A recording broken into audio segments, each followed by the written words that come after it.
For some, there's nothing better than escaping into the wild for a little while. For 18-year-old Austin and his stepfather, hiking was one of the best ways they spent their time together. However, that all changed when Austin became lost in the woods. Things seemed strange when the stepfather didn't report him missing right away. As it turns out, there was a reason he wanted to keep things quiet. Keep watching to discover what they were really doing in the forest and how authorities managed to find Austin almost 2 weeks later. Hello, wonderful people. I'm Scott Leffler for WonderBot. And here is... Authorities discover the truth behind a young boy's disappearance after the father makes a confession. Before we begin, make sure to smash that like button, subscribe to our channel, and click the notification bell for more amazing videos.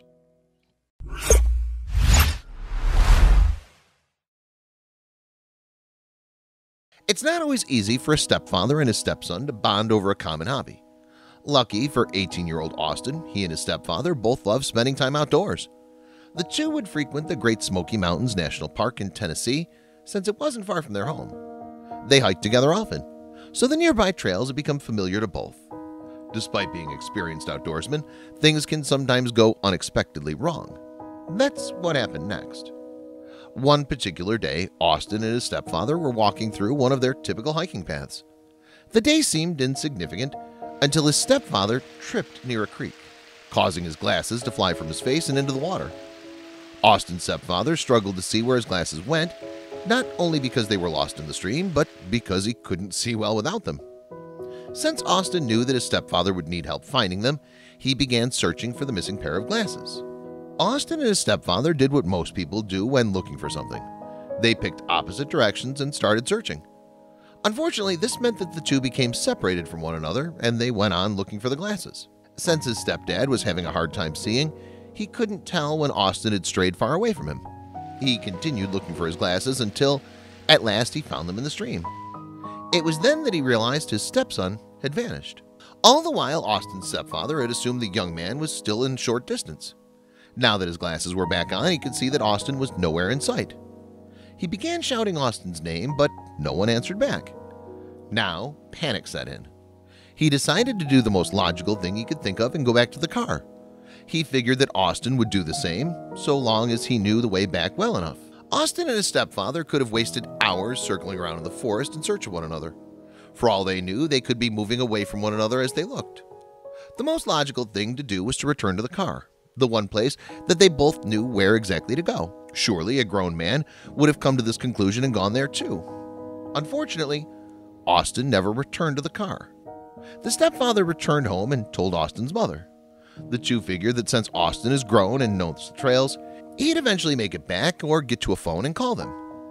They eventually headed back to the trail to look for Austin but were unsuccessful. 2 days later, they reported him missing.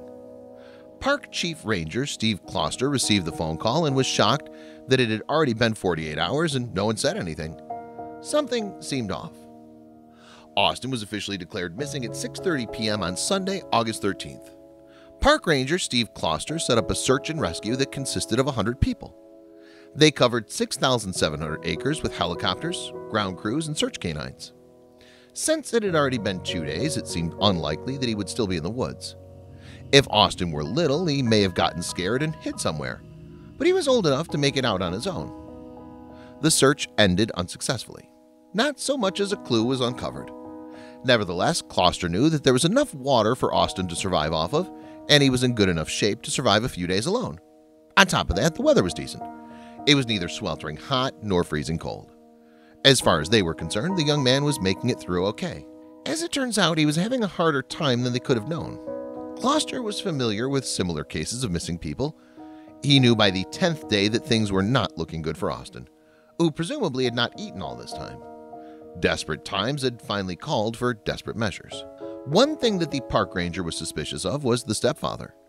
First, he didn't report the case right away, and then later he'd seem vague about the location the men had been separated at. He decided to sit the stepfather down for a talk. Hubert, Austin's stepfather, had been leery to confess the real reason that he and Austin went out for a hike that day. Kloster sat him down and demanded that he release all the information he had before it was too late. The problem was that they'd been doing something illegal. However, the petty crime was not worth getting away with if it meant losing Austin. At last, it had gotten to a point where the truth needed to come out. Like his stepfather, it took Austin a moment to realize that the two had lost one another. Fortunately, the authorities and his parents were right about one thing: Austin was well equipped to handle being alone in the forest. All his years hiking trails and becoming comfortable and familiar with the great outdoors had led to this moment. The first step in any situation like this is to remain calm. Rather than getting scared and losing focus, Austin zeroed in on what he needed to do. While his stepfather's instincts led him to return to the car, Austin had another plan. Since he didn't know for sure if his stepfather had found his glasses, he couldn't be sure that Hubert had made it back to the car without proper vision. Rather than taking the chance, he decided to get to higher ground where he could hopefully make a phone call and clear things up. He climbed to the top of a ridge and made the calls. Despite being up high, the calls didn't go through. By then it was already late, and Austin was exhausted from the day's events. He camped out on the ridge and then the following day headed back to lower ground. As he trekked, he came upon a creek. Austin knew that it would be a good idea to stay near the water. It provided him with something to drink, but it also gave him a sense of direction. The small creek had run into Tabbitt Creek and led him straight into a large creek called Panther. He followed Panther Creek for a couple of days. Without food, he only grew weaker with each passing day. What's worse is that the path was not an easy one. The hike was full of steep areas and parts that required climbing a hill to get around a waterfall. Then Austin realized he'd been going the wrong way. He turned around and headed in the opposite direction. Being lost is never fun, especially when you can't tell if someone's looking for you.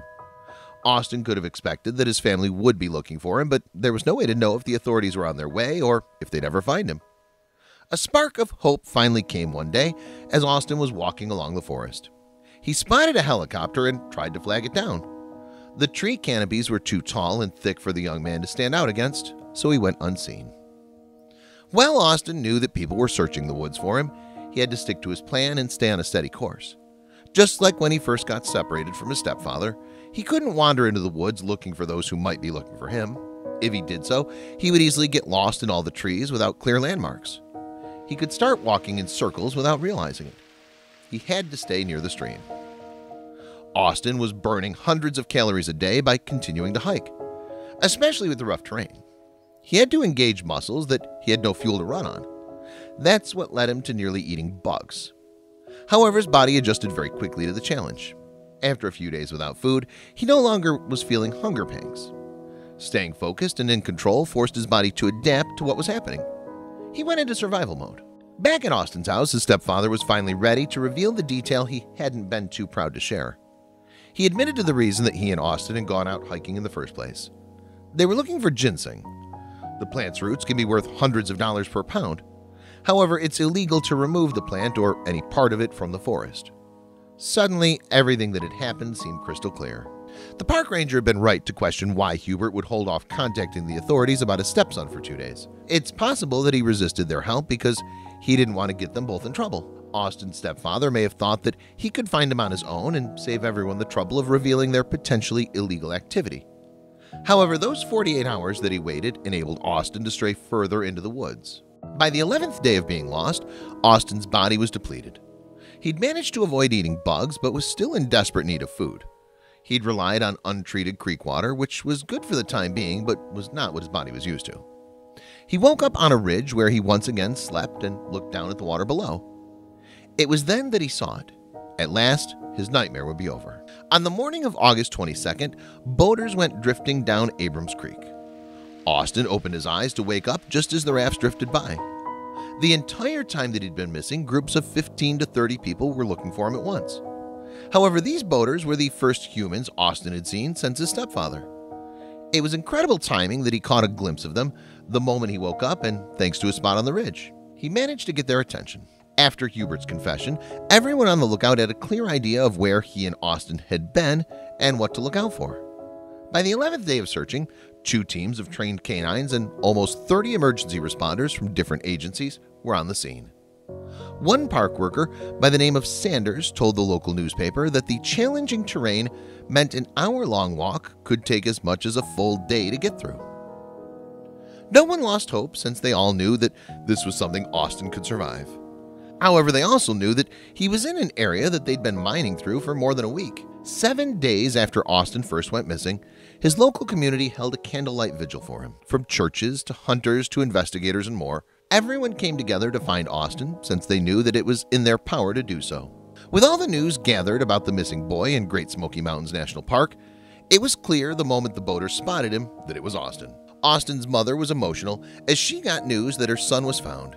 He was immediately cared for and brought back to a stable level, but was in impressive shape given all he'd been through. Austin went on to put his survival skills to use as a Marine. In 29 years with the park, Closter told local reporters that he'd never seen a search last so long. Sanders said that losing sight of one another was a common reason hiking partners get lost, emphasizing the importance of staying close together. The positive that came out of the ordeal was that the community came together for a joint purpose: bringing Austin home. His mother posted on Facebook that the compassion of strangers was beyond moving.